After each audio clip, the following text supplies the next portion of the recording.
संस्कृतसाहित्ये नीतिग्रन्थानां सुमहत् स्थानं वर्तते।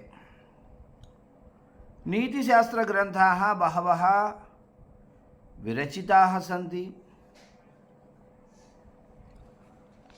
సంస్కృతసాహిత్యంలో నీతి గ్రంథాలకి సుమహత్ సమున్నతమైన స్థానము వర్తతే ఉన్నది. నీతిశాస్త్ర గ్రంథాः నీతిశాస్త్రానికి సంబంధించిన గ్రంథాలు కూడా బహవః చాలా అనేక విధములైన గ్రంథాలు విరచితాः సంతి రచించబడి ఉన్నాయి. కావ్య పురాణ ఇతిహాసేషు ప్రసంగానుగుణం తత్తత్ సందర్భేషు నీతిబోధనం కృతం. నీతి అనేటువంటి పేరుతోనే అనేక గ్రంథాలు సంస్కృతంలో వెలసి ఉండగా, కావ్యాలలో, పురాణాలలో, ఇతిహాసాలలో కూడా సందర్భానికి తగ్గట్లుగా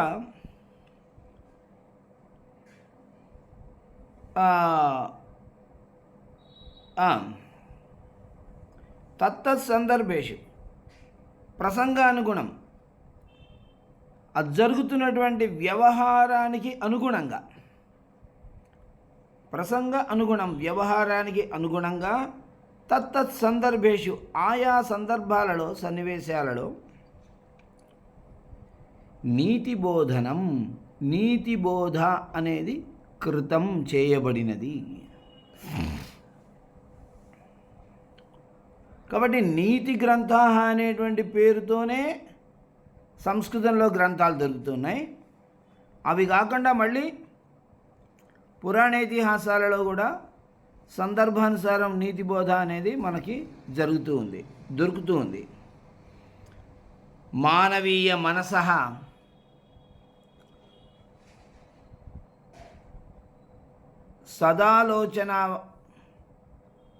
సదాలోచనాభ్యసనం బోధనం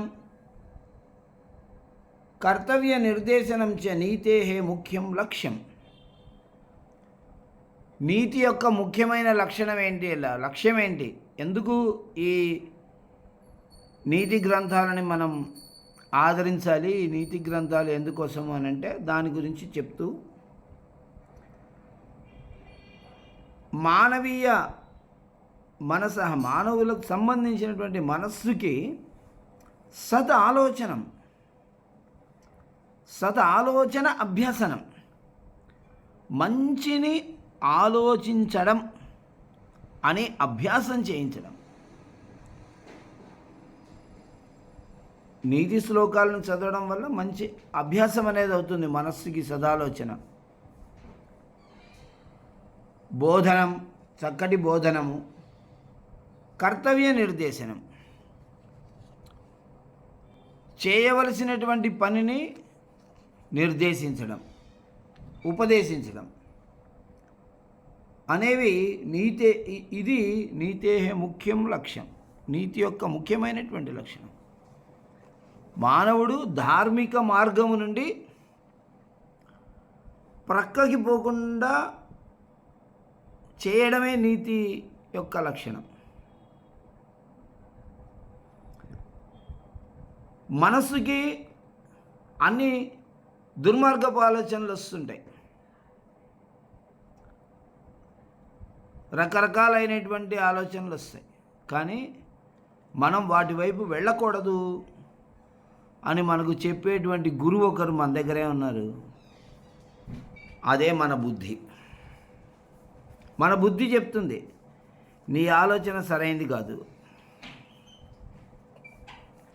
అంటే ఒక విద్యార్థి పరీక్షలో కాపీ కొట్టాలి అని అనుకున్నాడు అనుకోండి, వాడు తెచ్చుకున్నాడు కూడా, కానీ వాడి బుద్ధి హెచ్చరిస్తూ ఉంటుంది.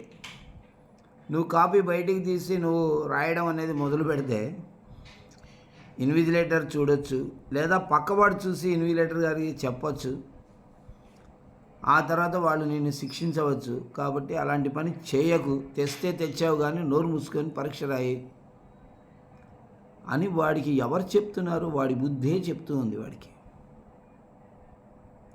కాబట్టి మనస్సుకి మంచి ఆలోచనలు, ఇలాంటి ఆలోచనలు మనకు వచ్చి తప్పు చేయాల్సినటువంటి సమయంలో తప్పు చేయకుండా మనం మంచి మార్గంలోనే ప్రయాణించేటువంటి ఆ సదాలోచన మనకు రావాలి అని అంటే అది ఇలాంటి నీతి గ్రంథాలని మళ్ళీ మళ్ళీ చదువుతూ ఉండడం వల్లనే మనకు సాధ్యమవుతుంది. కాబట్టి సత్ ఆలోచన, సదాలోచన, అభ్యసనం, చక్కగా ఆలోచించడం అనేది మనస్సుకి అభ్యాసం అవ్వాలి. అది నీతి ద్వారా జరుగుతుంది. తర్వాత కర్తవ్య నిర్దేశం. ఏం చేయాలి? పరోపకారం ఎట్లా చేయాలి? స్నేహం అనేది ఎట్లా చేయాలి? ధార్మికమైనటువంటి మార్గంలో ఎలా నడుచుకోవాలి?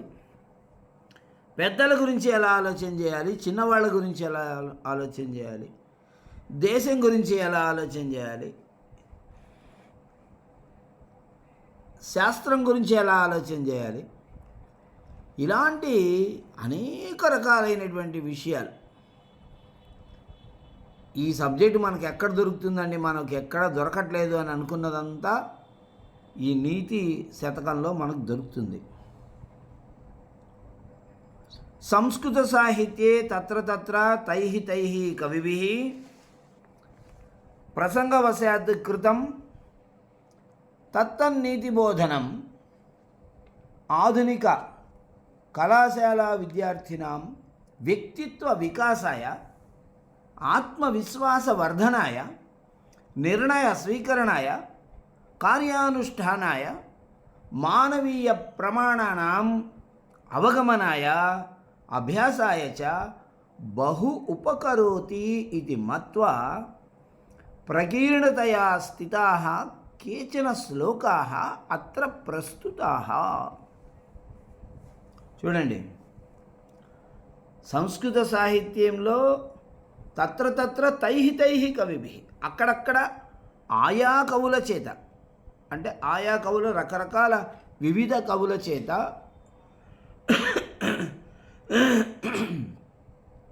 వారి వారి రచనలలో ప్రసంగవశాత్ సందర్భానుసారం కృతం వారి చేత చేయబడిన తత్తన్నీతి బోధనం, ఆయా నీతికి సంబంధించినటువంటి బోధనలను ఆధారం చేసుకొని ఆ నీతి బోధని ఇక్కడ ఆధునిక కళాశాల విద్యార్థినం, ఈనాటి కళాశాల విద్యార్థులకు 15, 16, 17 సంవత్సరాల నవ యువకులు, వారిలో అనేక రకాలైనటువంటి చాంచల్యాలు ఉంటాయి. చిత్త చాంచల్యం పూర్తిగా ఉంటుంది.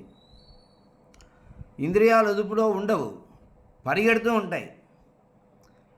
చాలా వేగం ఉంటుంది, కుదట అనేది ఉండదు.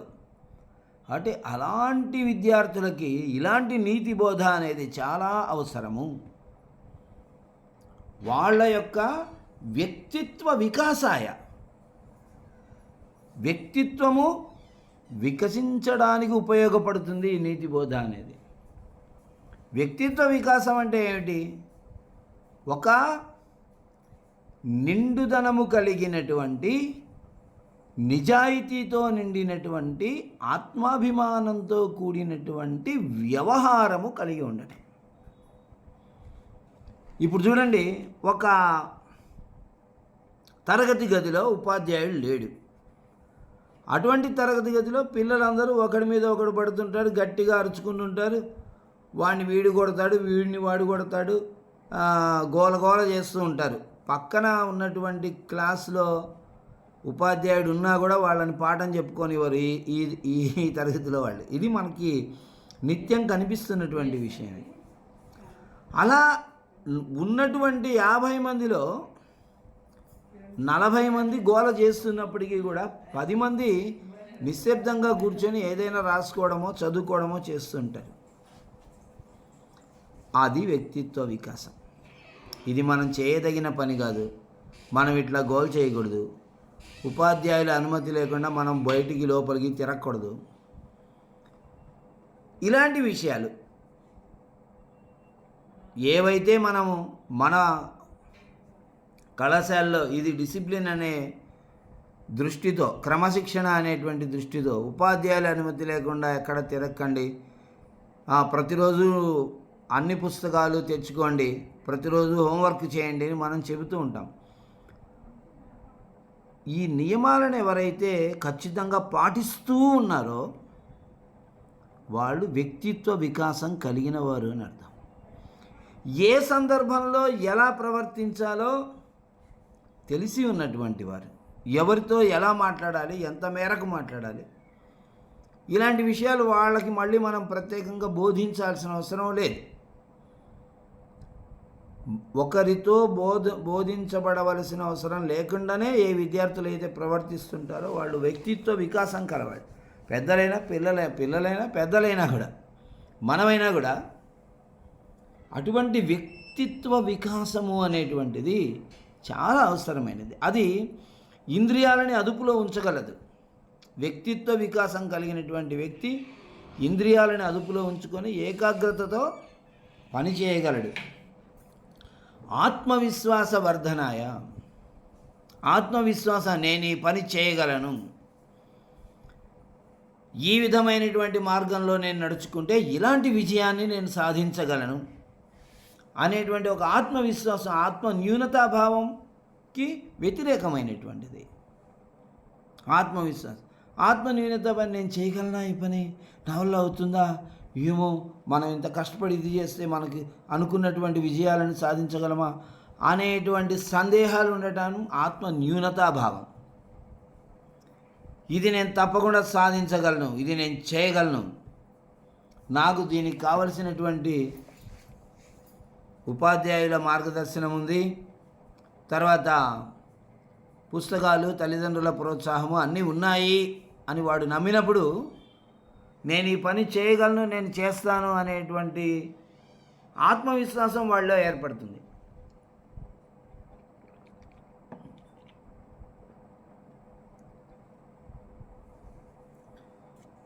అది ఈ నీతి బోధ ద్వారా సాధ్యమవుతుంది. నిర్ణయ స్వీకారాయ, ఏది మంచి, ఏది చెడు, ఏది ధర్మము, ఏది అధర్మము, ఏది హితము, ఏది అహితము, ఏది న్యాయము, ఏది అన్యాయము, ఏది నీతి, ఏది అవినీతి మొదలైనటువంటి ఖచ్చితమైనటువంటి ఈ ద్వంద్వాలలో నిర్ణయాన్ని తీసుకునే ఒక సామర్థ్యం ఇలాంటి నీతి శ్లోకాలని గట్టిగా చదవడం ద్వారా ఒక వ్యక్తికి ఏర్పడుతుంది. ఫలానా నీతి సూక్తంలో ఇలా చెప్పారు కాబట్టి మనం ఆ మార్గంలో నడిస్తే మనం ఇలాంటి విజయాన్ని సాధించగలము అని ఒక నిర్ణయాత్మకమైన శక్తి విద్యార్థుల్లో ముఖ్యంగా ఇది ఉండదు. నిర్ణయించుకునేటువంటి శక్తి. ప్రతిదానికి మా అమ్మని అడిగి చెప్పాలండి, మా నాన్నగారిని అడగాలండి అని మనం ఏదైనా ప్రశ్న వేస్తే ఆ మాట చెప్తారు. ఇంట్లో ఎవరైనా తల్లిదండ్రులు ప్రశ్న వేస్తే మా గురువుగారిని అడిగి చెప్పాలి అంటారు. ఇలాంటి అలవాటు ఉండడం మంచిదే, కానీ అన్ని విషయాలలో కాదు. కొన్ని విషయాలలో వాడు వ్యక్తిగతమైనటువంటి నిర్ణయాన్ని ప్రకటించవలసి ఉంటుంది. ఆగస్టు 15వ తారీఖు రోజు నువ్వు 5 నిమిషాల సేపు దేశభక్తి గురించి మాట్లాడాలి అన్నప్పుడు మా నాన్నగారిని అడిగి చెప్తానండి అనకూడదు. సరే సార్ నేను మాట్లాడతాను, దానికి కావాల్సినటువంటి మార్గదర్శనం మీరు చేస్తారా, నేను ఎవరి దగ్గర చేయించుకోవాలి, ఇట్లా మనల్ని అడగవచ్చు, తప్పులేదు. అలా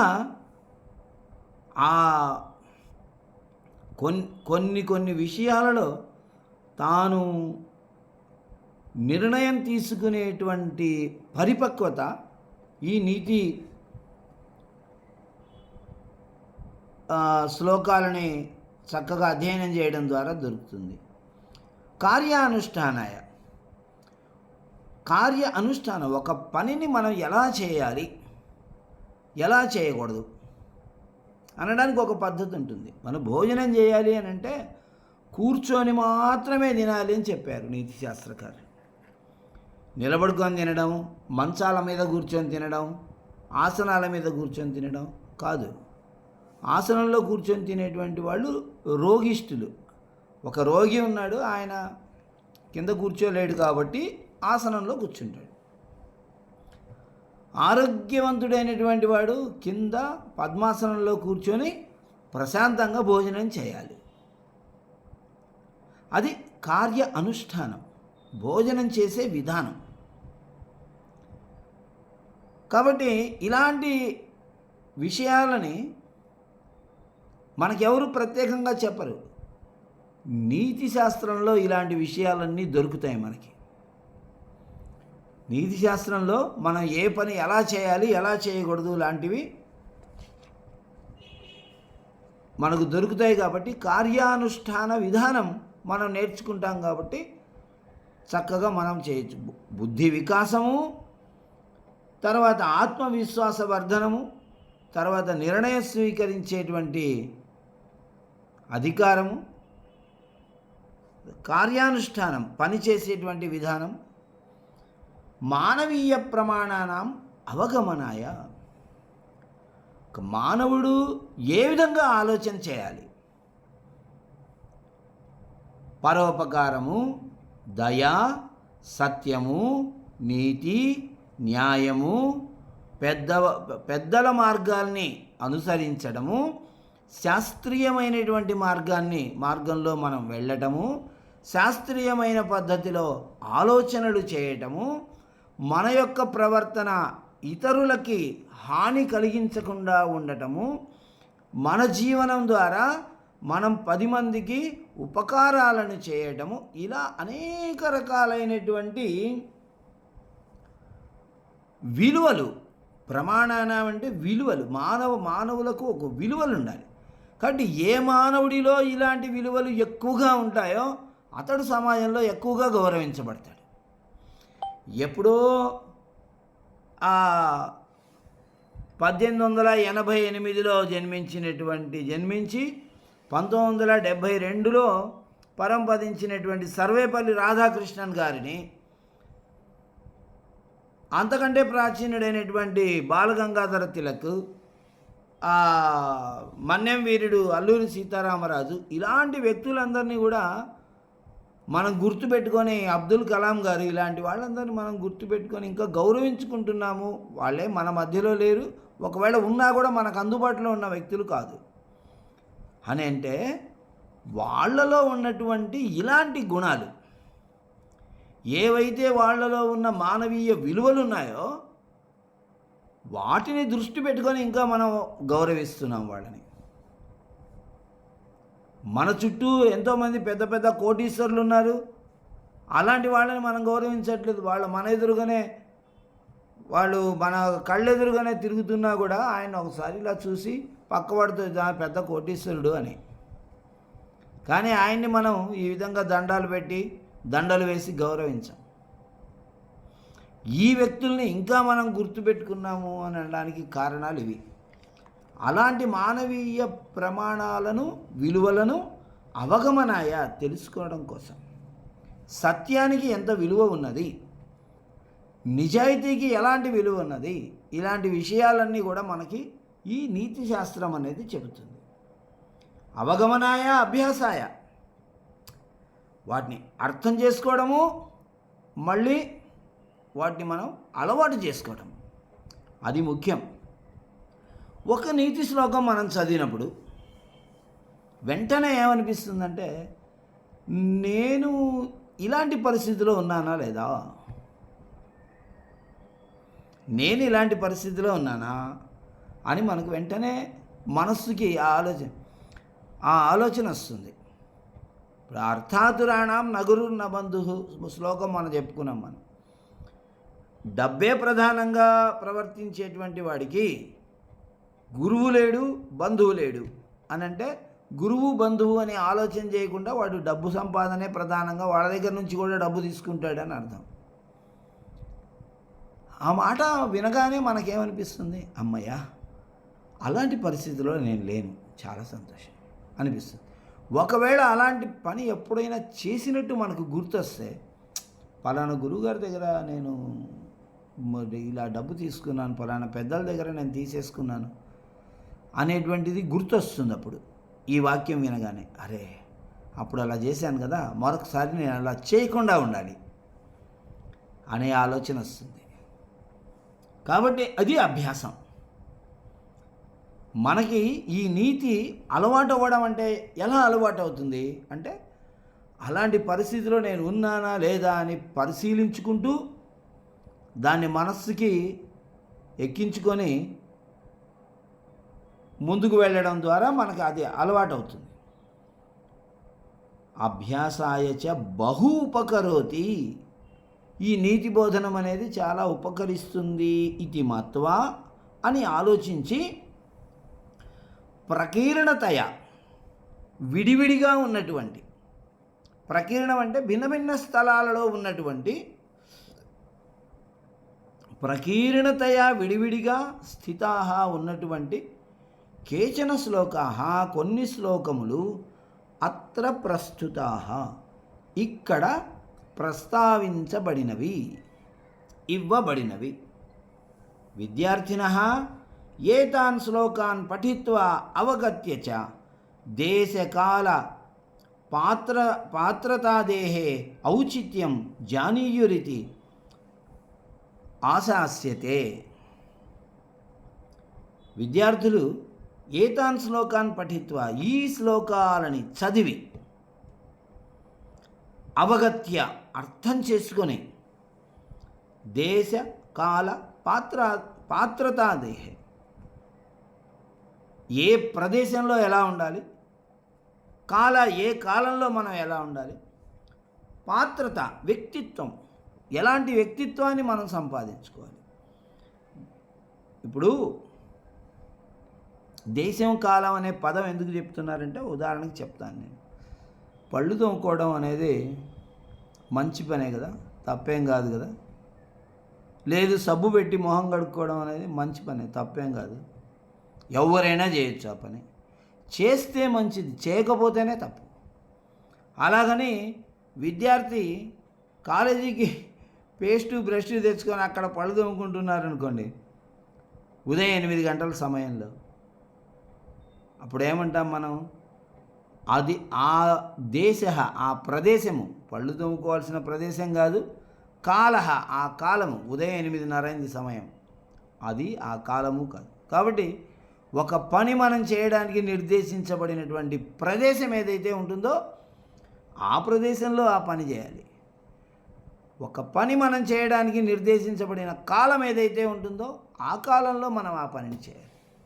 కాబట్టి ప్రదేశాలు, కాలము మనకు అలవాటు అవ్వాలి. ఆ దేశము, ఆ కాలము మనకు అలవాటు అవ్వాలంటే నేను శాస్త్రం చదవాలి. పాత్రత్వం అంటే వ్యక్తిత్వం మొదలైన వాటి యొక్క ఔచిత్యం, ఉచితత్వము, సరైనటువంటి యోగ్యత. జానీయు తెలుసుకొందురుగాక ఇతి అని ఆశాస్యతే మేము ఆశిస్తున్నాము, ఆశించబడుతున్నది ఈ పాఠ్యభాగం ద్వారా అని ఈ పాఠ్యభాగం యొక్క పరిచయం చెప్తున్న వ్యక్తి చెప్తూ ఉన్నారు. ఈనాటి విద్యార్థులకి ఏదీ తెలియదు. ఉపాధ్యాయులు కారిడార్లో నడుచుకుంటూ వస్తూ ఉంటే ఎదురుగా విద్యార్థులు వస్తుంటారు. అరే, మన గురువు గారు వస్తున్నారు కదా, ఆయనకు ఒక చిన్న నమస్కారం పెట్టి పలకరిద్దాం, కొంచెం ఆయనకు దారి వదులుదాం అనే ఆలోచన ఉండదు. మనం తప్పుకొని వెళ్తూ ఉండాలి. అటువంటి విలువలేని ఆలోచనలు గల విద్యార్థులు ఉన్నారు. మానవీయ విలువలంటూ ఏమీ లేవు వాళ్ళకి. ఏ విద్యార్థి కూడా ఉపాధ్యాయుల యొక్క ఆయన మన గురువుగారు, ఆయన పూర్తి పేరేమిటో తెలుసుకుందాం, ఆయన ఏం చదువుకున్నాడు, ఎలా కష్టపడి పైకి వచ్చాడు అని తెలుసుకొని ఆయన్ని అభిమానించడం, ఆయన మా గురువుగారండి, మా సంస్కృతం గురువుగారు చెప్పారు అని ఆయన ఇలాంటి విలువలు ఉన్నటువంటి కాలం కాదు ఇది. మీ గురువుగారి పేరు చెప్పరా అంటే ఎస్ఆర్ఎస్ అంటాడు. ఈ ఎస్ఆర్ఎస్ ఏంటంటే టైం టేబుల్ అట్టాగే ఉందంటాడు. డిఎస్ఆర్, ఎస్ఆర్ఎస్, ఎంఎన్ఏ ఇలా చెప్తారు పేర్లు. గురువుగారి పేరు శిష్యుడికి తెలియదు, శిష్యుడి పేరు గురువుకి తెలియదు. అలాంటి విద్యాభ్యాసం జరుగుతున్నటువంటి ఈ కాలంలో గురు శిష్య సంబంధం అనేది దెబ్బతింటూ ఉంది. గురు శిష్య సంబంధం దెబ్బతినడం ద్వారా సమాజంలో ఇంకా వేరే పెద్దల్ని ఎలా గౌరవిస్తాడు వీడు? ఇంట్లో తల్లిదండ్రులు అంటే గౌరవం లేదు, బడికొస్తే ఉపాధ్యాయుడు అంటే గౌరవం లేదు. తల్లిదండ్రి గురువుని గౌరవించని వాడు సమాజంలో ఉన్నటువంటి ఇతర పెద్దలు, ఈయన వయసులో మనకన్నా పెద్దవాడు కదా, ఆయనతో గౌరవపూర్వకంగా వ్యవహరిద్దాం, ఆయనకే ముందు అవకాశం ఇద్దాం అనే ఆలోచన చిన్నలలో కలగాలి. అలా కలగాలి అని అంటే ఇలాంటి నీతి శాస్త్రం అనేది బాగా పడాలి. ఇప్పుడు మన తరం వాళ్ళు కొంత నీతి శాస్త్రాన్ని చదవడం వల్ల మన యొక్క డిసిప్లిన్ ఒక రకంగా ఉంది. మనకంటే మన తల్లిదండ్రుల యొక్క డిసిప్లిన్ ఇంకా గొప్పగా ఉండేది ఆ కాలంలో. వాళ్ళకంటే వాళ్ళ తల్లిదండ్రుల యొక్క కారణం ఏంటంటే వాళ్ళు ఎక్కువ నీతి శ్లోకాలని చదివేవాళ్ళు. మాటకొస్తే అనగా అనగా రాగమతిశైలించి నుండి వినదగున ఎవ్వరు చెప్పినా ఇలాంటివి ఎన్నో చెప్పేవాళ్ళు. అలాంటివి నీతి పద్యాలు, ఇవి నీతి పద్యాలు, ఇవి మనకి ఇలా ఉపయోగపడతాయి అని తెలియని వయస్సులో, 2వ తరగతి 3వ తరగతి చదువుతున్న వయస్సులో ప్రతిరోజు కొన్ని వందల శ్లోకాలు అలా పలికిచ్చేవాళ్ళు. రోజు ఒక 50 శ్లోకాలు 1వ తరగతిలో, 2వ తరగతిలో, 3వ తరగతిలో అలా పలికిచ్చేవాళ్ళు. అలా వాళ్ళు ఏదో చెప్తున్నారని చెప్పేసి పలికేవాళ్ళు. అదంతా అభ్యాసం అయిపోయేది. వాటి యొక్క అర్థము, వాటి యొక్క విలువ పై స్థాయికి వచ్చేసరికి 14, 15, 20 సంవత్సరాల వయసు వచ్చేసరికి ఎంత అద్భుతమైనటువంటి పద్యాలను నేను నేర్చుకున్నాను, అది నా జీవితాల్లో వెలుగులు నింపింది అని వాళ్ళు చెప్పడం అనేది చాలామంది పెద్దల దగ్గర నేను చూసినటువంటి విషయం. కాబట్టి ఈ నీతి శ్లోకాలలో కొన్నింటికి మాత్రమే పుష్పం గుర్తిచ్చారు. అసలు నీతి శ్లోకం అనేటువంటిదే కంఠస్థం చేయదగినది, మళ్ళీ దానికి పుష్పం గుర్తులేండి. అది కూడా చిన్నపిల్లల ఏమైనా 16, 17 సంవత్సరాల వాళ్ళు ఒక్క శ్లోకం నేర్చుకోవడానికి 5 నిమిషాల సమయం పడుతుంది. 30 శ్లోకాలు నేర్చుకోవడానికి 35. రోజుకి వాళ్ళు 2 శ్లోకాలు నేర్చుకున్నా కూడా ఈ 30 శ్లోకాలు 15 రోజుల్లో లేదు, రోజు ఒక పారాయణం చేసినట్టుగా చేస్తున్నారంటే 10 రోజుల తర్వాత వాళ్ళకి అన్ని శ్లోకాలు వచ్చేసింటాయి. చిన్నప్పుడు మనం నేర్చుకున్నవన్నీ అట్లా నేర్చుకున్నవే కదా. సరే, అక్కడి నుంచి మనం పాఠంలోకి వెళదాం. పాఠంలో కూడా ఏం చేద్దామంటే పాఠాన్ని క్రమంగా కాకుండా కొంచెం పుష్పం గుర్తున్నటువంటి శ్లోకాలన్నింటినీ ఈరోజు చదివేసేద్దాం. పుష్పం గుర్తు లేని శ్లోకాలన్నీ రేపు చదువుకుందాం. అప్పుడు పుష్పం గుర్తున్న శ్లోకాలన్నీ ప్రతిపదార్థం కోసం నిర్దేశించిన శ్లోకాలు అని నేను విన్నాను. కాబట్టి వీటిల్లో ప్రతిపదార్థం మనం చక్కగా చూడొచ్చు. పెన్సిల్ చేత పట్టుకోండి, అవసరమైనటువంటి పదాలకు అర్థాలు రాసుకోండి. దుర్బలస్య బలం రాజా, బాలానాం రోదనం బలం, బలం మూర్ఖస్య మౌనిత్వం, చోరాణాం అనృతం బలం. దుర్బలస్య, బలహీనుడైన వానికి, రాజా, పాలకుడైనటువంటి రాజు, బలం, బలము, ఆధారము, బలం అనేటువంటి పదానికి శక్తి అనేటువంటి అర్థమైన మనం చెప్పుకోవచ్చు, లేదా ఆధారము అనేటువంటి పదం ఇక్కడ ఇంకా బాగా కుదురుతుంది. బాలానాం, శిశువులకి, చిన్నపిల్లలకి, రోదనం, ఏడుపు, విలపనం, బలం ఆధారః. మూర్ఖస్య, మూఢునకు, బుద్ధి లేనివానికి, మౌనిత్వం, నిశ్శబ్దముగా ఉండుట, మాట్లాడకుండా ఉండుట బలం ఆధారము. చోరాణం, దొంగలకు, అనృతం, అసత్యము, బలం ఆధారము. దుర్బలస్య, బలహీనునకు, బలహీనుడు అంటే శారీరకంగా బలహీనుడు అని కాదు, సామాజికంగా బలహీనుడు. ఒక సామాజికమైనటువంటి బలం లేనటువంటి వాడికి ఏదైనా అన్యాయం జరిగితే సమాజంలో వాడి వస్తువుల్ని ఎవరైనా లాక్కోవడం, వాడిని ఎవరైనా అన్యాయం చేయడం ఇలా జరిగితే వాడేమంటాడు, ముందుగా నేను పోలీస్ స్టేషన్లో కంప్లైంట్ ఇస్తాను అంటాడు. బలం గలవాడైతే నీ అంతు చూస్తానంటాడు. బలం లేనివాడైతే ఈ విధంగా నేను కంప్లైంట్ చేస్తాను అని చట్టం ప్రకారం పోతాడు. చట్టం అనేది రాజ్యాంగం కదా, కాబట్టి రాజు ఏర్పాటు చేసినటువంటి మార్గం ఏదైతే ఉందో రాజ్యాంగం, అది బలం అతనికి.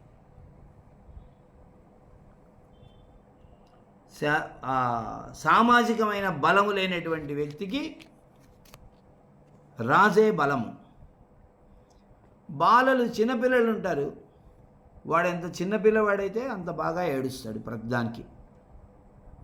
పసివాళ్ళైతే ఇంకా చెప్పక్కర్లేదు, వాడికి ఏం మాటలు రావు కాబట్టి వాడు ఏడుస్తాడు. వాడు ఎందుకు ఏడుస్తున్నాడో మనం కనుక్కోవాలి.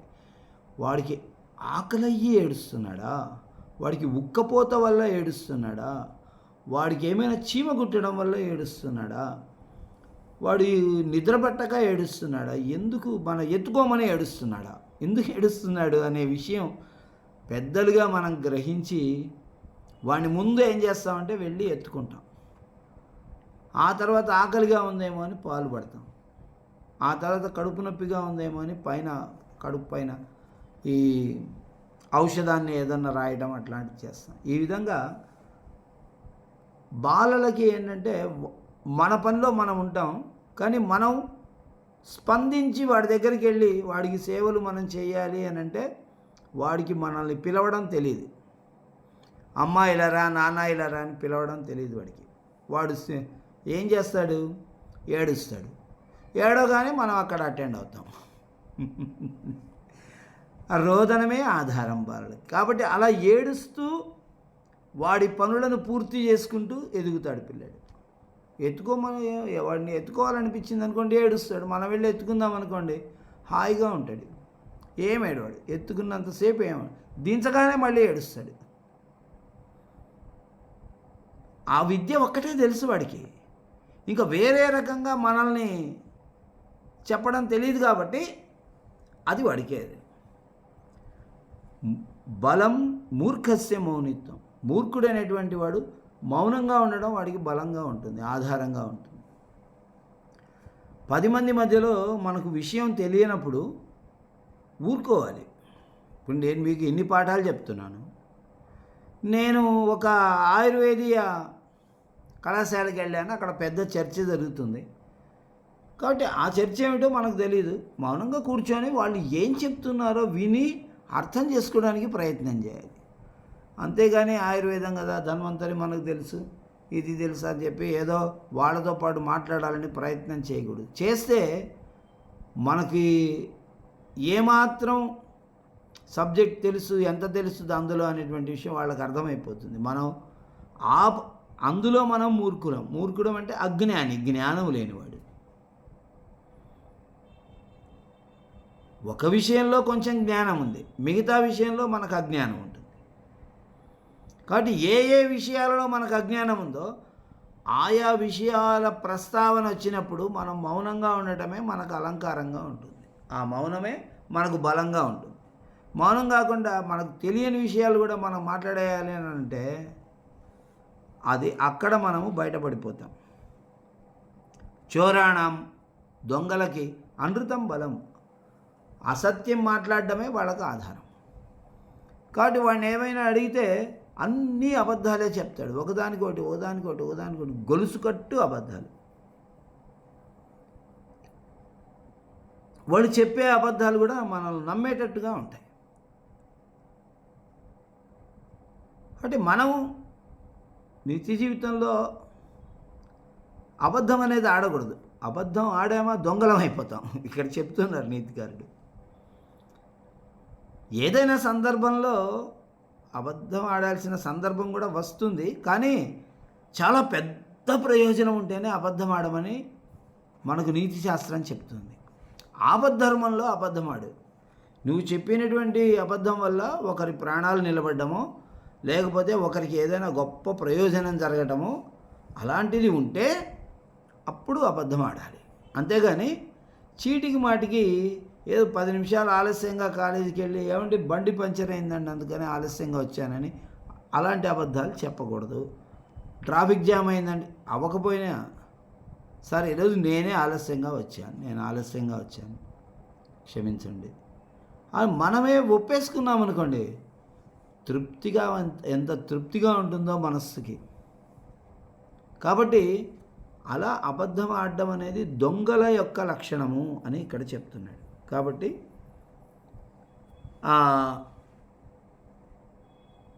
ఈ శ్లోకంలో మనము దుర్బలస్య బలం రాజా బాలానాం రోదనం బలం మూర్ఖస్య మౌనిత్వం, ఈ 3 మనం పాటించదగినటువంటి నియమాలు. చోరాణం అనృతం బలం అనేది మనం అబద్ధం ఆడితే దొంగలం అయిపోతాం కాబట్టి మనం అబద్ధం ఆడకుండా నిజం మాట్లాడాలి అనేటువంటి విషయం మనం తెలుసుకొని మనం నిజము సత్యము వైపు మనల్ని ప్రయాణింపజేసేటువంటి వాక్యం ఇది. కాబట్టి 4 వాక్యాలు 4 రకాలమైనటువంటి వ్యక్తిత్వ వికాసాన్ని మనకు అందిస్తూ ఉన్నాయి. ఆ తర్వాత పుష్పం గుర్తున్న శ్లోకం. అలసస్య కుతో విద్య అవిద్యస్య కుతో ధనం అధనస్య కుతో మిత్రం అమిత్రస్య కుతః సుఖం. అలసస్య కుతో విద్య, అలసస్య సోమరిపోతుకు బద్ధకస్తునకు, బద్ధకం ఉన్నటువంటి వాడికి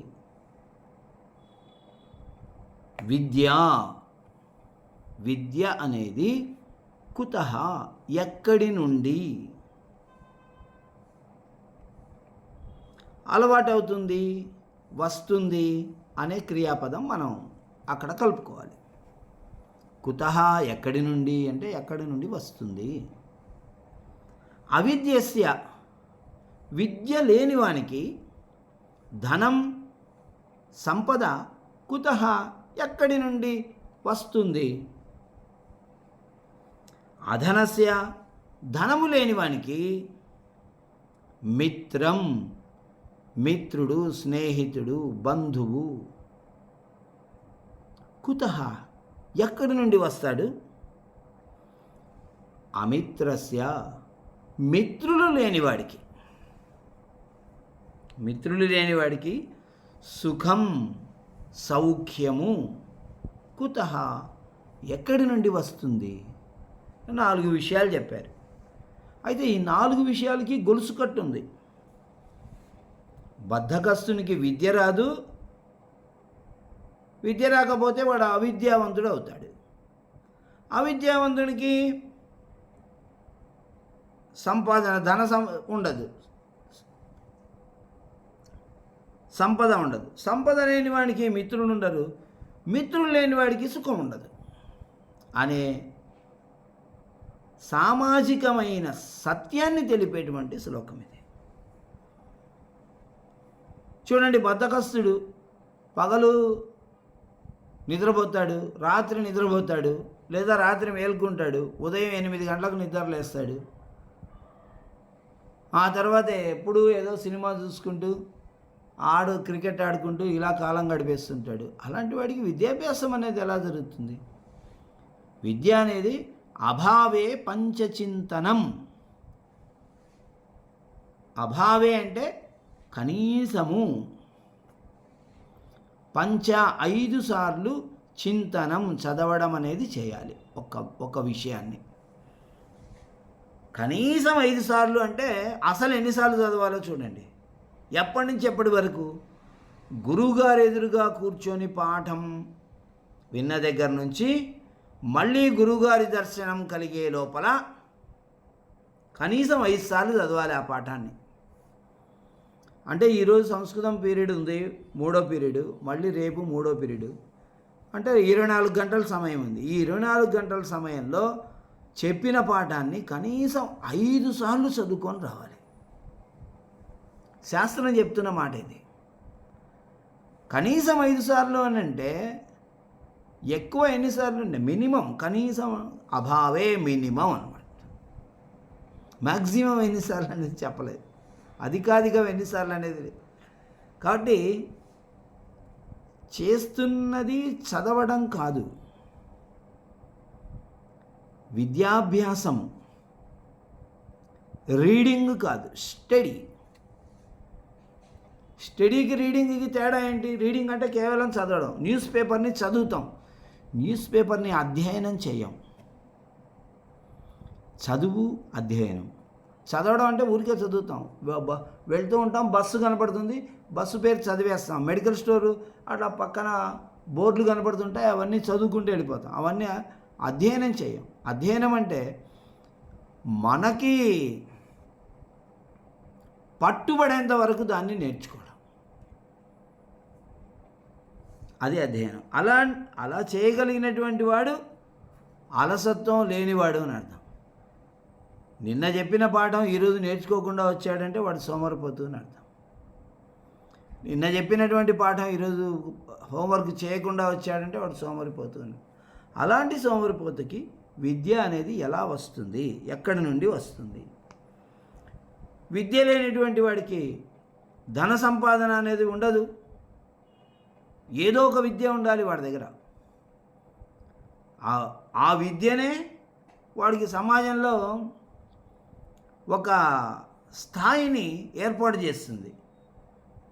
కేవలం ధన సంపాదన అని కాదు, ఒక స్థాయిని ఏర్పాటు చేస్తుంది. ఆ స్థాయి వల్ల అతను ఎంతోమంది మిత్రులు కలిగి ఉంటాడు. ఎంతోమంది మిత్రులు కలిగి ఉండడం వల్ల ఎక్కువ సుఖాన్ని పొందుతూ ఉంటాడు. ఎటువైపు వెళ్ళినా కూడా మిత్రులు కనిపిస్తుంటారు, వాళ్ళు ఆ పనులు చేసి పెడుతుంటారు ఏదైనా అవసరమైతే. కాబట్టి బద్ధకము అనేది లేకుండా ఉంటూ విద్యాభ్యాసం చేయాలి అనేది ఈ శ్లోకం యొక్క తాత్పర్యం. బద్ధకం లేకుండా మనం చక్కగా విద్యాభ్యాసం చేస్తే ఆ విద్యాభ్యాసం యొక్క ఫలాలు తర్వాత మనకి సంపద రూపంలో, మిత్రుల రూపంలో, సుఖం రూపంలో మనకు వెంట వస్తాయి. ఆ తర్వాత శ్లోకము 24వ పేజీలో సద్భిస్తు లీలయా ప్రోక్తం శిలాలిఖితమక్షరం అసద్భిః శపథేనాపి జలే లిఖితమక్షరం.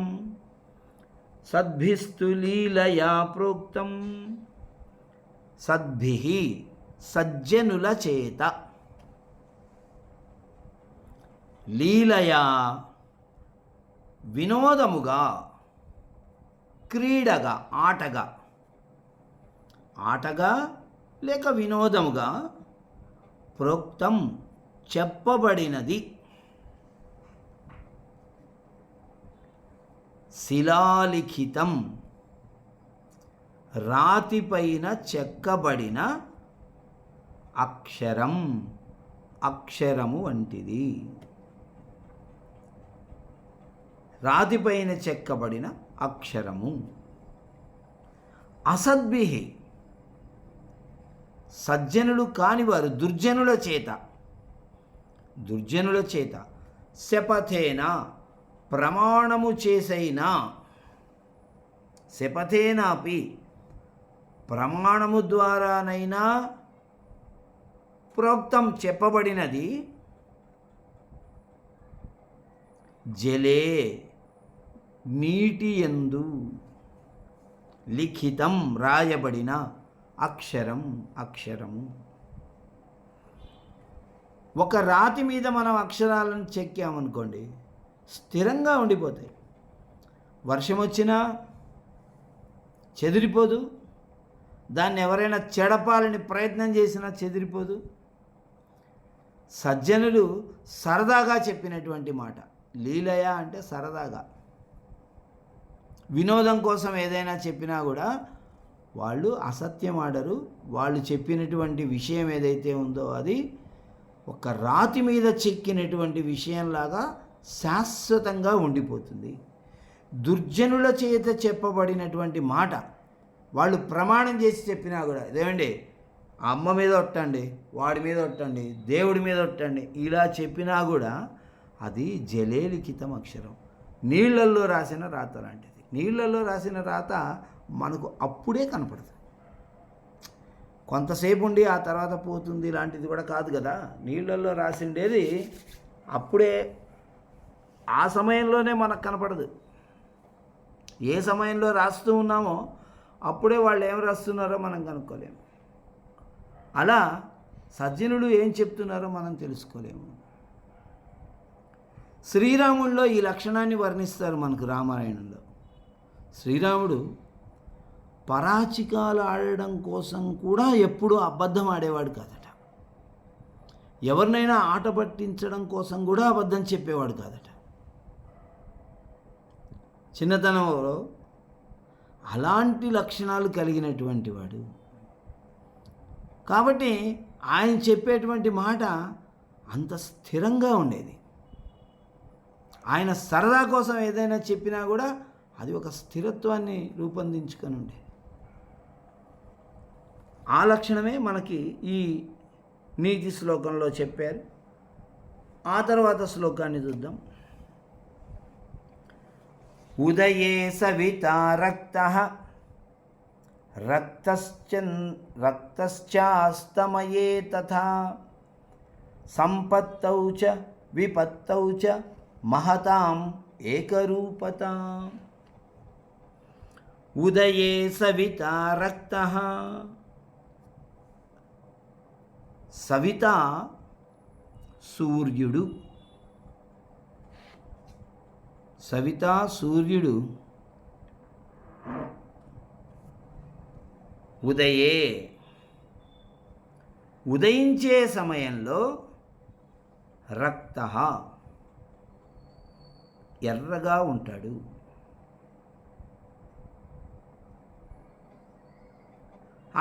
తథా అదేవిధంగా అస్తమయే, అస్తమించే సమయంలో చ కూడా రక్తః ఎర్రగానే ఉంటాడు. సంపత్తౌ సంపద కలిగినప్పుడు, చ మరియు విపత్తౌ ఆపద కలిగినప్పుడు, మహతాం మహాత్ములకు ఏకరూపత సమానమైన రూపమే ఉంటుంది. సంపద కలిగినప్పుడు తుళ్ళిపడడం, ఆపద కలగగానే తప్పించుకోవడానికి ప్రయత్నం చేయడం, అలాంటివి ఉండవు మహాత్ములకి. సూర్యుడు ఉదయించే సమయంలో ఎర్రగానే ఉంటాడు, అస్తమించే సమయంలోనూ ఎర్రగానే ఉంటాడు. ఇది మనకి ఏమి సూచిస్తుంది అంటే, ఉదయించడం అంటే సంపద కలగడం, సుఖంగా ఉండే సమయం. అస్తమించడం అనేది వెళ్ళిపోవడం కదా. అస్తమించడం అంటే అది ఆపద కలిగిన సమయం. ఈ రెండు సమయాల్లో కూడా ఎర్రగా, మౌనంగా, అందంగా ఉంటాడు సూర్యుడు. ఏ మాత్రం తుల్లిపడాయి, నేను వెళ్ళిపోవాల్సిన సమయం వచ్చింది కదా అని చెప్పి హడావిడి చేయడు. నేను ఉదయించే సమయం వచ్చింది, నేను లోకాలన్నిటికీ చైతన్యాన్ని ఇచ్చే సమయం వచ్చిందని ఉదయించే సమయంలోనూ హడావిడి చేయడు.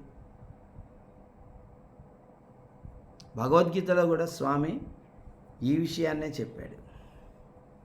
వెంటనే గుర్తు రావట్లేదు శ్లోకం అది. దుఃఖేషు అనుద్విగ్నమనాః సుఖేషు విగతస్పృహః వీతరాగభయక్రోధః స్థితధీర్మునిరుచ్యతే. దుఃఖేషు అనుద్విగ్నమనాః, దుఃఖములు వచ్చినప్పుడు మనస్సుకి దీనత్వం రాకుండా ఉన్నవాడు అనుద్విగ్నమనాః. సుఖేషు, సుఖముల యందు విగతస్పృహ, తనను తాను మరిచిపోయినటువంటి వాడు. అలాంటి వాడు కాదు నా భక్తుడు, అలా లేకుండా ఉన్నవాడు నా భక్తుడు అని చెప్తున్నాడు. ఆ విషయాన్నే ఇక్కడ చెప్తూ ఉన్నాడు. సంపదలు కలిగి ఉన్న సమయంలో నన్ను మించిన వాడు లేడని ఎగిరెగిరి పడకూడదు.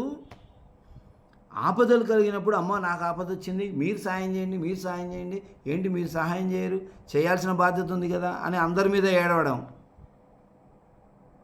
ఈ రెండు పనులు మహాత్ముడైనటువంటి వాడు చేయడు. సంపత్తౌచ విపత్తౌచ, సంపద యందు మరియు ఆపద యందు మహాత్ములు సమానంగానే ఉంటారు.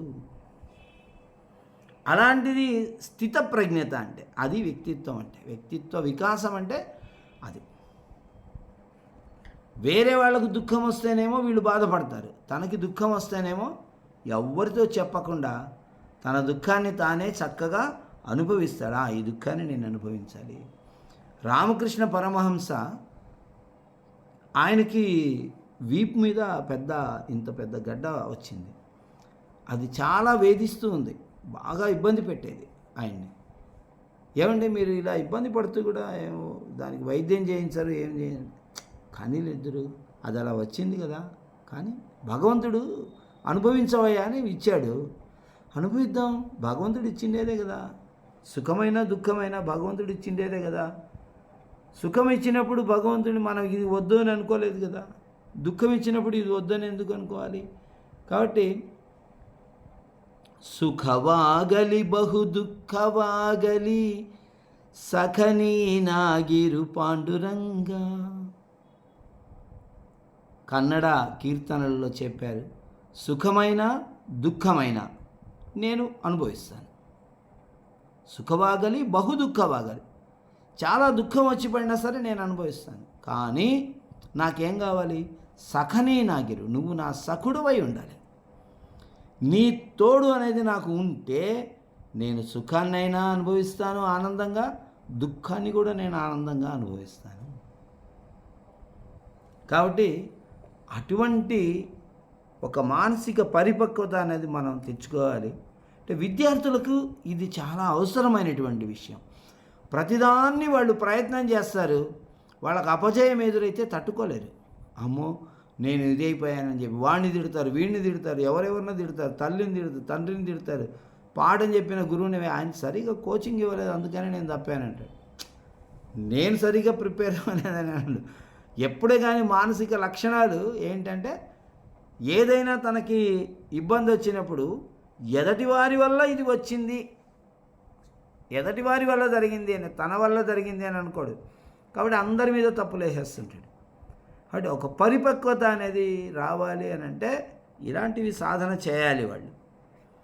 కాబట్టి ఒక పరీక్ష రాసిన సమయంలో, లేదు ఒక పని చేసినటువంటి సమయంలో మనం ఫలితాన్ని గొప్పగా ఆశిస్తాం, కానీ వచ్చిన ఫలితంతో మనం సరిపెట్టుకోగలగాలి. ఈ విషయం ఇక్కడ నేర్చుకోవాలి. మనం ఎక్కువ మనం ఆశించిన దానికన్నా ఎక్కువ ఫలితం వచ్చింది, అప్పుడు కూడా తుళ్ళి పడకూడదు. అమ్మ భగవంతుడు మనకి మనం అనుకున్న దానికంటే ఎక్కువనే ఇచ్చాడు అని మరింత వినయంగా ఉండాలి.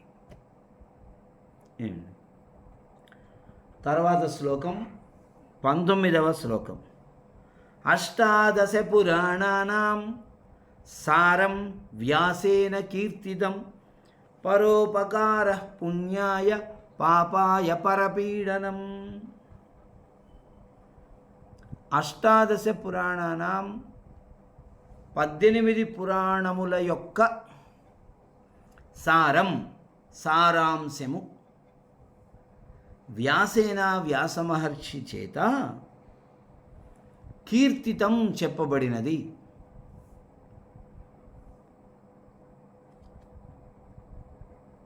పరోపకార పరులకు ఉపకారము చేయడము పుణ్యాయ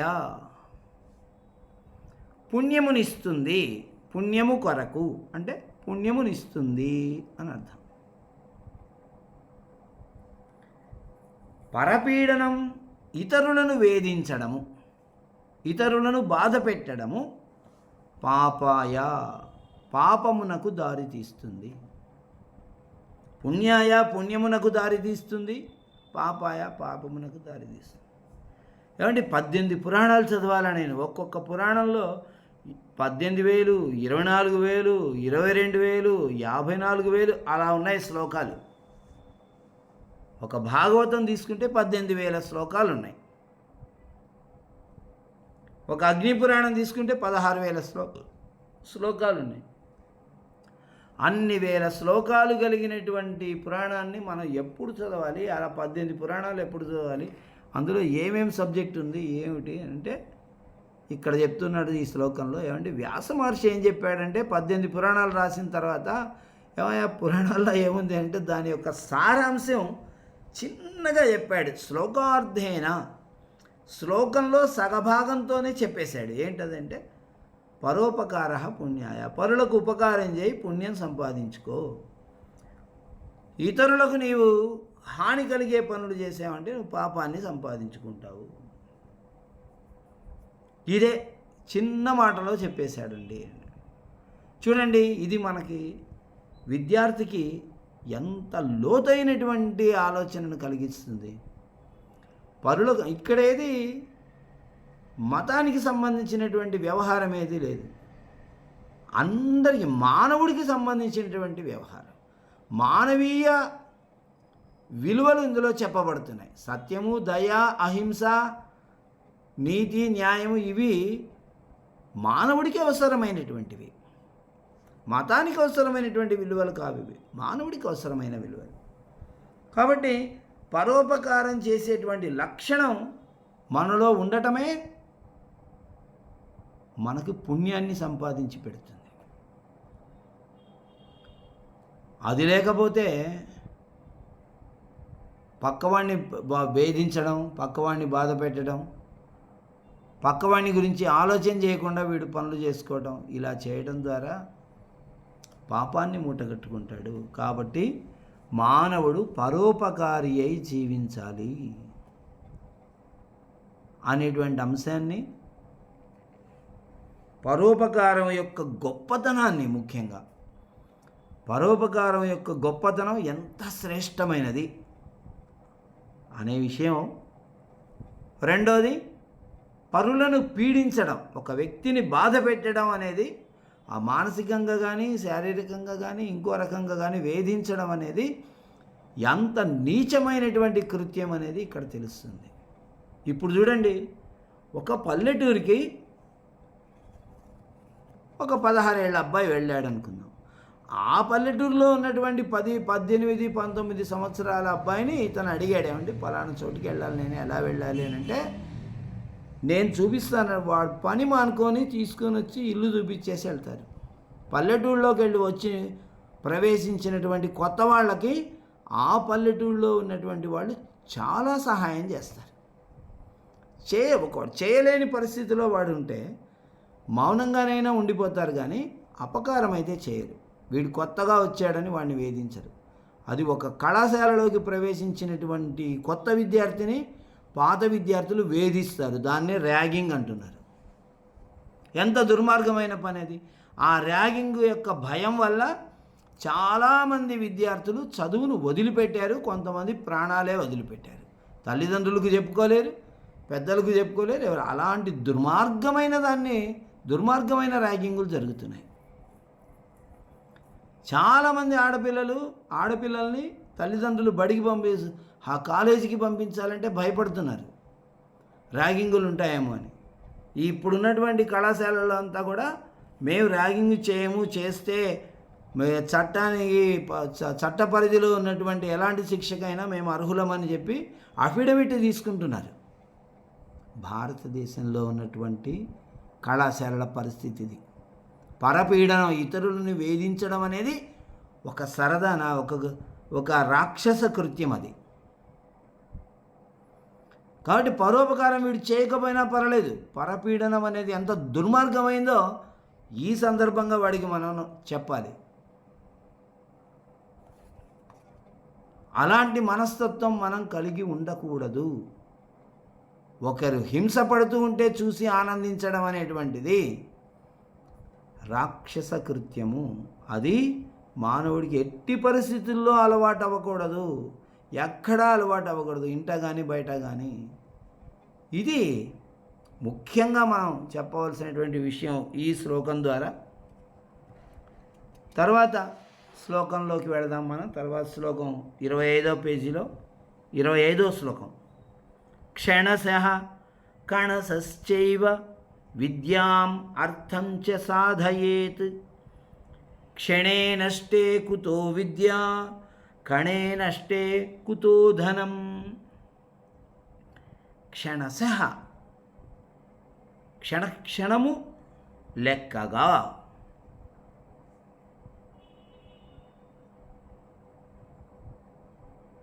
కణశః కణకణము లెక్కగా, విద్యాం విద్యను, చ మరియు అర్థం సంపదను, ధనమును, సాధయేత్ సంపాదించవలెను. క్షణే క్షణకాలము, నష్టే నష్టమైపోతే,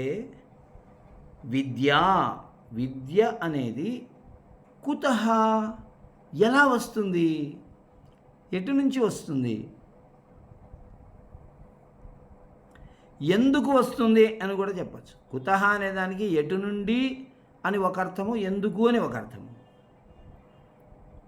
కణే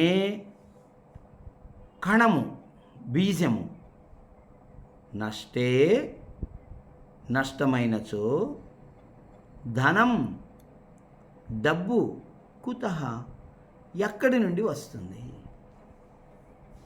రెండు విషయాలని ఇక్కడ చెప్తూ ఉన్నాడు. ఒకటి కాలము యొక్క విలువ, రెండు కణము యొక్క విలువ. ఈ రెండింటిని తెలిపేటువంటిది. క్షణము కూడా వదిలిపెట్టకుండా, వ్యర్థము చేయకుండా విద్యాభ్యాసం చేయాలి. ఏమండి ఒక 5 నిమిషాలే కదా, 5 నిమిషాల తర్వాత చదువుతారే అని అనుకోకూడదట.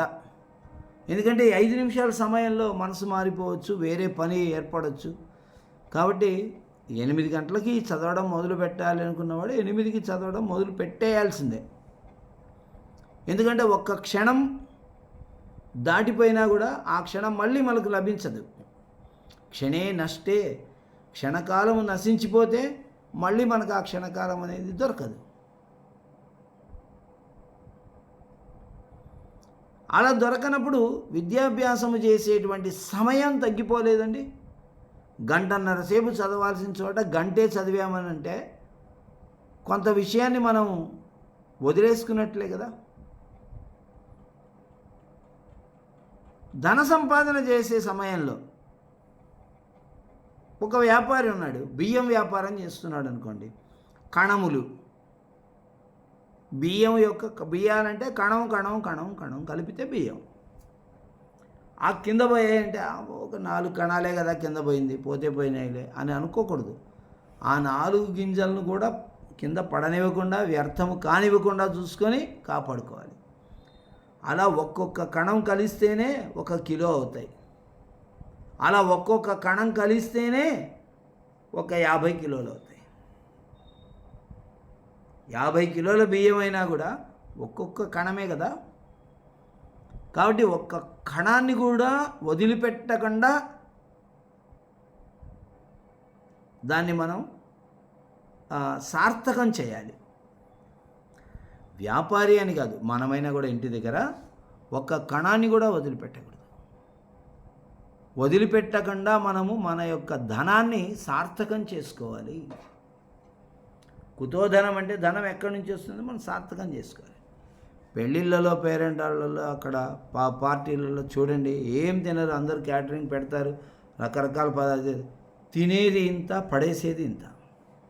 వాడికి ఆ పదార్థం వద్దని ముందే తెలిసినప్పటికీ కూడా వేయించుకుంటాడు, ఇంతే తింటాడు, వదిలేసి వచ్చేస్తాడు మొత్తం. అది అలా వదిలిపెట్టడము, ఆహార పదార్థాలని పడేయడం అనేటువంటిది చాలా చాలా చాలా చాలా చాలా చాలా చాలా చాలా తప్పు పని.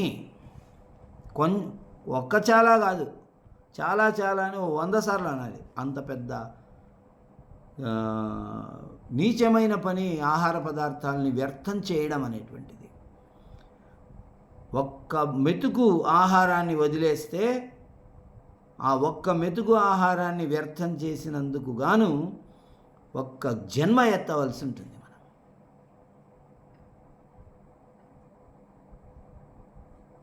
తిరువళ్ళువర్ అనే ఒక గొప్ప ఆయన ఉండేవాడు. ఆయన భోజనానికి కూర్చున్నప్పుడు కొత్తగా పెళ్ళైంది ఆయనకి. వాళ్ళ ఆవిడకి చెప్పాడు, ఆకు వేసింది ఆవిడ, నీళ్లు పెట్టింది, వడ్డించడం మొదలుపెట్టింది. ఆగు, వడ్డించకు, నాకు ఒక చిన్న గిన్నెలో కప్పు లాంటిది, దాంట్లో నీళ్లు తీసుకురా అన్నాడు. నీళ్లు తెచ్చి పెట్టింది. అది విస్తరాకు పక్కన పెట్టమన్నాడు, పెట్టేసింది. ఒక సూది తీసుకురా అన్నాడు, ఓ సూది తీసుకొచ్చింది. అది కూడా విస్తరాకు పక్కన పెట్టమన్నాడు, పెట్టింది. ఇప్పుడు వడ్డించు అన్నాడు. అప్పుడు ఆవిడ వడ్డించింది. ఏమండి, భోజనం చేయడానికి ఈ సూది, ఈ చిన్న పాత్రలో నీళ్లు ఎందుకు అని ఆయన అడగాలనుకుంది. పాపం కొత్తగా పెళ్ళైన అమ్మాయి కాబట్టి అడగలేకపోయింది. ఆ అడగలేకపోవడం అనేది 25 సంవత్సరాలు గడిచిపోయింది, 25 ఏళ్ళు గడిచింది. గడిచినప్పుడు ఒకరోజు ఈ సూది నీళ్లు పెట్టడం మర్చిపోయింది. అయ్యయ్యో, సూది నీళ్లు పెట్టడం మర్చిపోయానండి, తెచ్చి పెడతాను అంటే, అవసరం లేదు, వడ్డించేసే అన్నాడు. వడ్డించేసే అప్పుడు ఆమె కొంచెం ధైర్యం వచ్చి, ఏమండి ఈ సూది నీళ్లు ఎందుకని అని అడిగింది. అడిగితే ఆయన చెప్పాడు, నీవు వడ్డిస్తున్నటువంటి సమయంలో పొరపాటుగా ఒక 4 అన్నం గింజలు కింద పడటం కానీ, 4 కూర ముక్కలు కింద పడటం కానీ, విస్తరాకులో పడకుండా కింద పడటం కానీ జరిగి ఉంటే, నేను జరిగితే ఈ సూదితో ఆ అన్నం గింజని, అన్నం మెతుకుని గుచ్చి దాన్ని ఈ నీళ్ళల్లో కడుక్కొని నేను వడ్డించుకుని ఉండేవాడిని. అందుకోసమని ఈ సూది, ఈ నీళ్ళు. కానీ నీవు 25 సంవత్సరాల నుంచి నాకు వడ్డిస్తున్నావు, ఒక్కసారి కూడా అలాంటి పరిస్థితి రాలేదు. కాబట్టి ఇప్పుడు ఈ నీళ్లు, సూది అవసరం లేకుండానే నువ్వు నాకు వడ్డించవచ్చు అని చెప్తున్నాను అన్నట్టు. చూడండి, ఒక్క కణం వ్యర్థం అవ్వకూడదు అనే ఆలోచన చాలా మంచి ఆలోచన కదా. అప్పుడు మన దగ్గర ఉన్నటువంటి ధనం అనేది నిలబడుతుంది. అలా ఆలోచన చేసి మనం చేయడం వల్ల క్షణము వ్యర్థం చేయకుండా చదువుకోవాలి, కణం వ్యర్థం చేయకుండా ఉపయోగించుకోవాలి. ఏ పదార్థాన్నైనా, అది ఆహారం కావచ్చు, నీళ్లు కావచ్చు, కరెంటు కావచ్చు, వాహనం కావచ్చు, ఇంకోటి కావచ్చు, ఎంత మేరకి మనం దాన్ని ఉపయోగించుకోవాలో అంత మేరకి శ్రద్ధగా ఉపయోగించుకోవాలి. ఇప్పుడు కణం అంటే పైసా అని వస్తుందా, లేకపోతే ధాన్యం గింజ అని వస్తుందా? కణం అంటే ఈ అర్థంలో తీసుకోవాలి. కణం అంటే గింజ. పిల్లలకు చెప్పేటప్పుడు అదే చెప్పాలి. అట్లాగే చెప్పండి. యస్య నాస్తి, తర్వాత శ్లోకానికి వెళ్దాం. యస్య నాస్తి స్వయం ప్రజ్ఞ శాస్త్రం తస్య కరోతి కిం లోచనాభ్యాం విహీనస్య దర్పణః కిం కరిష్యతి. యస్య నాస్తి స్వయం ప్రజ్ఞ, యస్య ఎవనికైతే స్వయం సొంతమైన ప్రజ్ఞ, ప్రతిభ నాస్తి లేదో, తస్య అతనికి శాస్త్రము కిం కరోతి ఏమి చేస్తుంది. లోచనాభ్యాం నేత్రములు విహీనస్య లేనివానికి దర్పణ అద్దము కిం కరిష్యతి ఏమి చేయగలదు?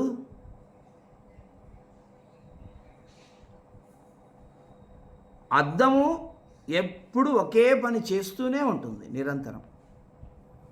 ఏంటి నిరంతరం అద్దం చేసే పని? ఎవరు అందులో తన ముఖాన్ని చూడాలనుకుంటారో ఆ ముఖాన్ని చూపిస్తుంది. అద్దానికి ఏది ఎదురుగా ఉంటుందో దాన్ని యొక్క ప్రతిబింబాన్ని అద్దం చూపిస్తుంది. అది అద్దం చేసేటువంటి పని. అది మన ముఖం కావచ్చు, చెయ్యి కావచ్చు, మరొక వస్తువు కావచ్చు. ఏ వస్తువు అద్దానికి అభిముఖంగా వస్తే ఆ వస్తువుని అద్దం చూపిస్తుంది. అయితే ఒక గుడ్డివాడు వెళ్ళి అద్దం ఎదురుగా నిలబడి, నా ముఖం అద్దంలో కనపడడం లేదు కాబట్టి ఇది సరైన అద్దం కాదు అంటే కుదురుతుందా? అద్దం సరైనదే. ఇతడిలో గుడ్డితనం ఉంది. లోచనాభ్యాం విహీనస్య, నేత్రములు లేనివాడు. లోచనాభ్యాం తృతీయ విభక్తి, లోచనముల చేత లేనివాడు అనాలి. తెలుగులో అలాంటి వాక్యరచన ఉండదు కాబట్టి కళ్ళు లేనివాడు, విహీనస్య లేనివాడు. కళ్ళు లేనివానికి షష్ఠి చెప్పుకోండి. కళ్ళు లేనివానికి దర్పణ అద్దము కిం కరిష్యతి, ఏమి చేస్తుంది? అది అద్దం యొక్క తప్పు కాదు, అద్దం యొక్క లోపం కాదు. అలాగే యస్య నాస్తి స్వయం ప్రజ్ఞ, స్వయంగా ఒక ప్రతిభ అనేది ఉన్నటువంటి వాడే శాస్త్రాన్ని చదవాలి. అప్పుడు ఆ శాస్త్రం వాడికి బాగా అర్థమవుతుంది. అంతే కదండి. ఇప్పుడు మ్యాథమెటిక్స్ కానీ, ఫిజిక్స్ కానీ, కెమిస్ట్రీ కానీ, సంస్కృతం కానీ, ఏదైనా కానీ బాగా చదివే విద్యార్థిని బాగా చదువుతూ ఉంటాడు, అన్ని సబ్జెక్ట్స్ బాగా చదువుతాడు. బాగా చదవని విద్యార్థి అన్ని సబ్జెక్టులోనూ వెనకబడి ఉంటాడు. ఏమిటది అంటే వాడి యొక్క ప్రతిభా విశేషం. వాడిలో ప్రతిభ అనేది ఉండడం వల్ల అన్ని విషయాలు, అది ఫిజిక్స్ అయినా కెమిస్ట్రీ అయినా అన్నీ వాడికి బాగా అర్థమవుతుంటాయి. బుద్ధి తక్కువ ఉన్నటువంటి వాడికి తక్కువగానే అర్థమవుతుంది. అసలు లేని వాడికి ఏమీ అర్థం కాదు. ఏదో తల్లిదండ్రులు పంపించాడని వాడు కాలేజీకి వస్తాడు, మనం పంపించేస్తాం లాంగ్ బెల్ కొట్టి, అందుకని ఇంటికి వెళ్తాడు, ఏమీ తెలియదు. అలా ఒక వ్యక్తికి ప్రతిభ లేకపోవటం వల్ల శాస్త్రం అర్థం అవటం లేదు, కానీ శాస్త్రంలో ఎక్కడ లోపాలు ఉండవు. ఏమండి, నేను జ్యోతిష్ శాస్త్రాన్ని నమ్మనంటే నువ్వెవడివి? మహర్షులు రచించినటువంటి శాస్త్రం అది. శాస్త్రం ఎప్పుడూ తప్పు చెప్పదు. జ్యోతిష్ శాస్త్రం అంటే గణితమే, గణిత శాస్త్రమే. గణిత శాస్త్రాన్ని ఆధారంగా చేసుకొని జ్యోతిష్యం, గణితము, ఖగోళము, భూగోళము, ఇలాంటి కొన్ని శాస్త్రాల యొక్క కలయిక జ్యోతిష్యం. కాబట్టి నేను ఒప్పుకోనండి అంటే అది నీకు ప్రతిభ లేదని అర్థం. కాబట్టి అది శాస్త్రం యొక్క తప్పు కాదు, ప్రజ్ఞ లేనివాడి యొక్క తప్పు అని ఇక్కడ స్పష్టంగా చెప్పేస్తున్నాడు. ఎందుకంటే భగవద్గీతలో భగవానుడు ఒక మాట ఖచ్చితంగా చెప్పాడు. తస్మాత్ శాస్త్రం ప్రమాణం తే కార్యకార్య వ్యవస్థితే. కార్య అకార్య, ఈ పని చెయ్యాలా వదిలేయాలా అనే సందర్భం వచ్చినప్పుడు, వ్యవస్థితే, అలాంటి సందర్భం వచ్చినప్పుడు శాస్త్రం ప్రమాణం, శాస్త్రమే నీకు ప్రమాణం. శాస్త్రంలో చెయ్యాలి అని చెప్తే చేసేయి, చెయ్యకూడదు వదిలేయాలి అని చెప్తే వదిలే. ఆ శాస్త్రం ఎవరికి తెలుసో అతన్ని అడుగు, ఆయన చెప్తాడు నీకు అని భగవానుడు శాస్త్రానికి చాలా ప్రాధాన్యం ఇచ్చాడు. నేను భగవంతుడిని కాబట్టి నేను చెప్పేది మీరేనండి అనలేదు. నీకు ఏమి చేయాలి ఏమి చేయకూడదు అనే విషయం సందర్భం వచ్చినప్పుడు శాస్త్రంలో చెప్పినట్టు నడుచుకోమన్నాడు. అందుకని శాస్త్రం అనే దాన్ని అర్థం చేసుకునే స్థాయిలో మన ప్రజ్ఞను మనం పెంచుకోవాలి అనే విషయం ఈ శ్లోకం ద్వారా మనం చెప్పదగినటువంటి నీతి. తర్వాత చివరి శ్లోకం, అదే మనం ఇందాక నుంచి అనుకుంటున్నటువంటి భగవద్గీతనే ఇక్కడ మనకి వచ్చింది. యద్యదాచరతి శ్రేష్ఠః తత్తదేవేతరో జనః సయత్ప్రమాణం కురుతే లోకస్తదనువర్తతే. శ్రేష్ఠః ఉన్నతుడైన వాడు, ఉన్నతుడైన వాడు, యత్ దేనిని యత్ దేనిని ఆచరతి ఆచరిస్తూ ఉంటాడో, పాటిస్తూ ఉంటాడో, ఇతరః జనః ఇతర మానవులు, ఇతరః జనః ఇతర మానవులు, తత్ ఏవ దానినే ఆచరిస్తారు. సహా ఆ శ్రేష్ఠుడు యత్ దేనిని ప్రామాణికంగా కురుతే చేస్తాడో, దేనినైతే ప్రామాణికమైనదని కురుతే చేస్తాడో, ఒప్పుకుంటాడో, లోకః ఇతర లౌకికులు తత్ దానిని అనువర్తతే, లోకము తత్ దానిని, లోకము సమాజము తత్ దానిని అనువర్తతే అనుసరిస్తుంది. ఏమండి, ఇక్కడ ప్రధానికి మనం అన్ని శాస్త్రాల జ్ఞానం మనకు లేదు. మరి ఎట్లా, ఇది ఎలా నడుచుకోవాలి, ఎలా చేసుకోవాలి అని అన్నప్పుడు దానికి ఒక మార్గం ఉంది. ఏంటది అని అంటే, మనం ఒక సజ్జనుడి యొక్క చరిత్రని తీసుకొని దాని ప్రకారం నడుచుకోవాలి. నీవు శ్రేష్ఠులైనటువంటి వ్యక్తులు, శ్రీరాముడు, శ్రీకృష్ణుడు, లేదా ఆధునిక కాలానికి సంబంధించినటు రామకృష్ణ పరమహంస, వివేకానందుడు లాంటి మహాత్ములు,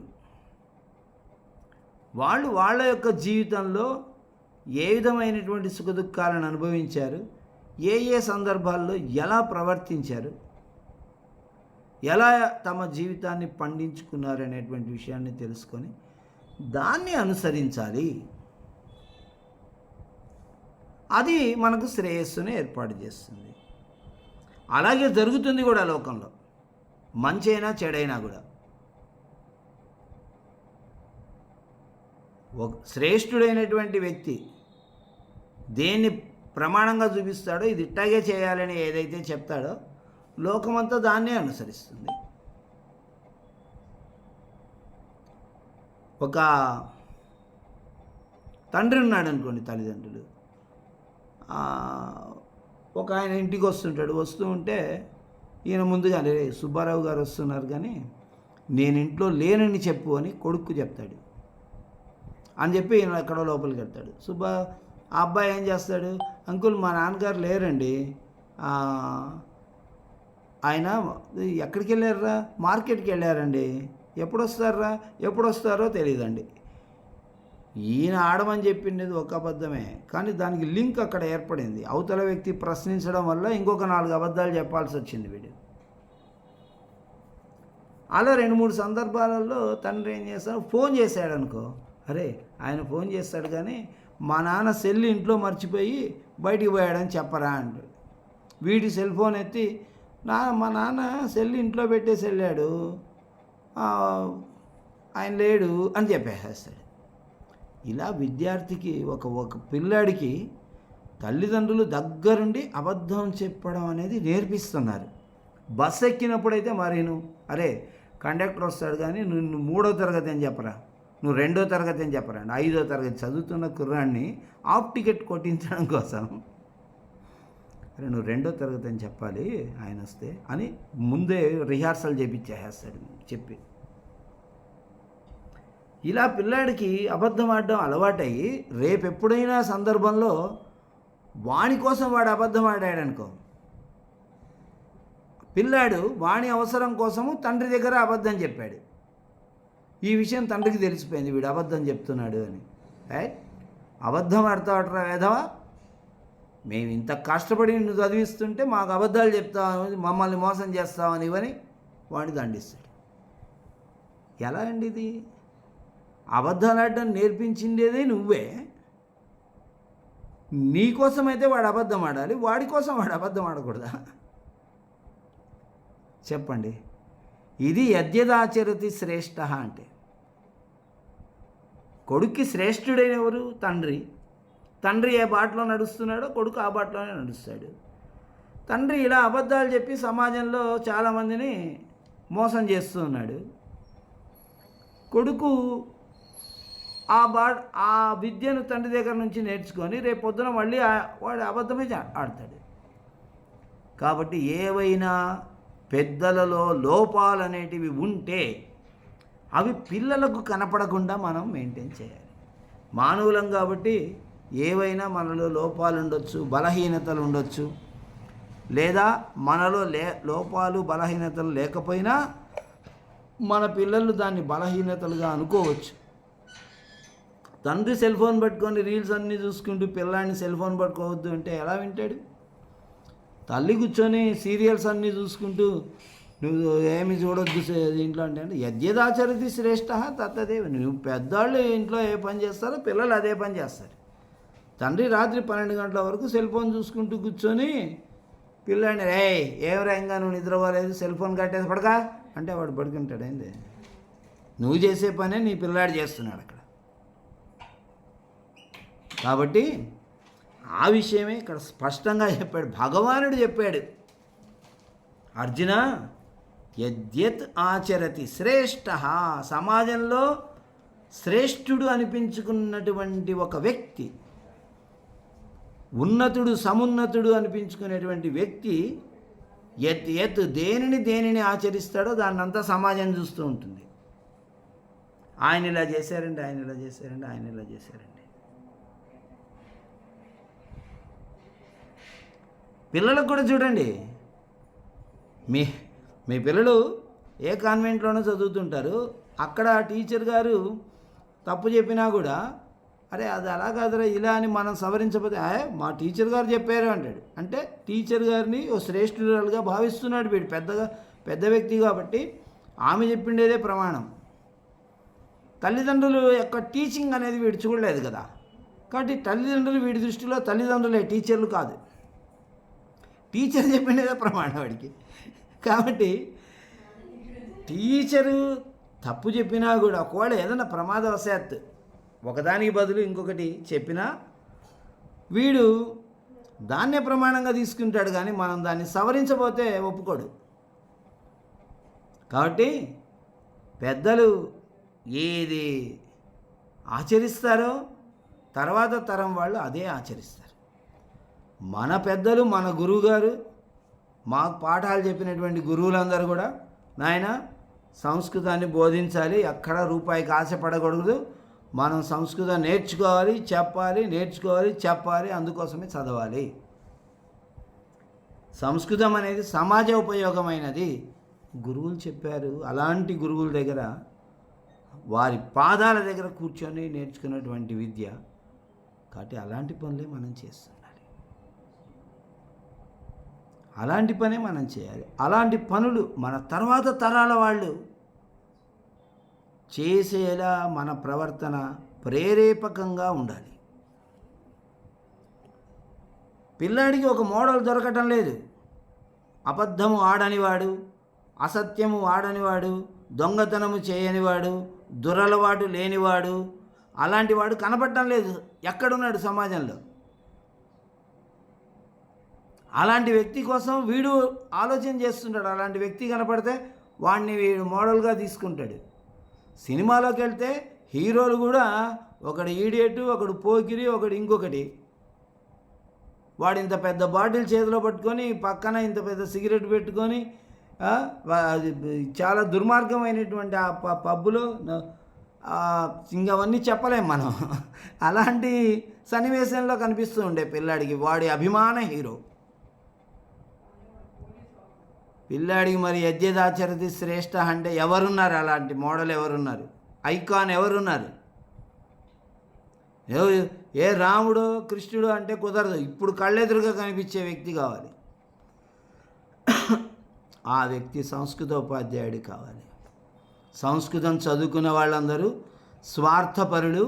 సంస్కృతం చదువుకున్న వాళ్ళందరూ వాళ్ళ స్వార్థమే చూసుకుంటారు, కానీ ఎవరికి ఉపయోగపడరు. వాళ్ళ సంస్కృతం ఎందుకు అని మిగతా వాళ్ళందరూ దెప్పి పొడుస్తున్నారు. కాబట్టి అలా ఎవరైతే మనల్ని విమర్శిస్తున్నారో ఆ వ్యక్తులే వచ్చి ఏమంటే సంస్కృత ఉపాధ్యాయుడు అంటే పరోపకారి, సంస్కృత ఉపాధ్యాయుడు అంటే సత్యవాది, సంస్కృత ఉపాధ్యాయుడు అంటే పవిత్రమైనటువంటి మనస్సు కలవాడు, సంస్కృత ఉపాధ్యాయుడు అంటే అందరికీ మిత్రుడు, అందరికీ కావలసిన వాడు అనే మాటని ఎవరైతే మనల్ని విమర్శించారో ఆయన చెప్పాలి ఒకరోజు. అలా సంస్కృతం యొక్క శ్రేష్టత్వాన్ని చాటడం కోసం మనలో సద్గుణాలని మనం పెంపొందించుకొని మనం సమాజానికి శ్రేష్ఠులుగా కనపడాలి. 10వ తరగతిలో వివేకధ్వని అని ఒక పాఠం ఉన్నది. అందులో ఏం చెప్పారయ్యా అంటే సంస్కృతం నేర్చుకున్న ప్రతి వ్యక్తి ప్రతిరోజు ఒక కొత్త పుస్తకాన్ని చదువుతూ ఉండాలి, ఒక పుస్తకాన్ని బోధిస్తూ ఉండాలి. చదవడం బోధించడం అనేది నిరంతర విద్య. ఏమండి నేను ఎంఏ చదివేశాను అయిపోయిందండి, కుదరదు. ఎంఏ చదివావు, ఎంఏ చదివినటువంటి జ్ఞానంతో ఇప్పుడు ఇంకొక కొత్త పుస్తకాన్ని చదువుకో. ఎంఏ చదివినటువంటి జ్ఞానంతో ఒక పుస్తకాన్ని వేరే వాళ్ళకు బోధించు. అందుకోసం చదివావు నువ్వు. అంతేగాని విద్యాభ్యాసం అయిపోయిందండి అనకూడదు. కాబట్టి ఆ విషయాన్ని మనకి వివేకధ్వని అనేటువంటి పాఠంలో మన కాంపోజిట్ కోర్సులో చెప్పారు.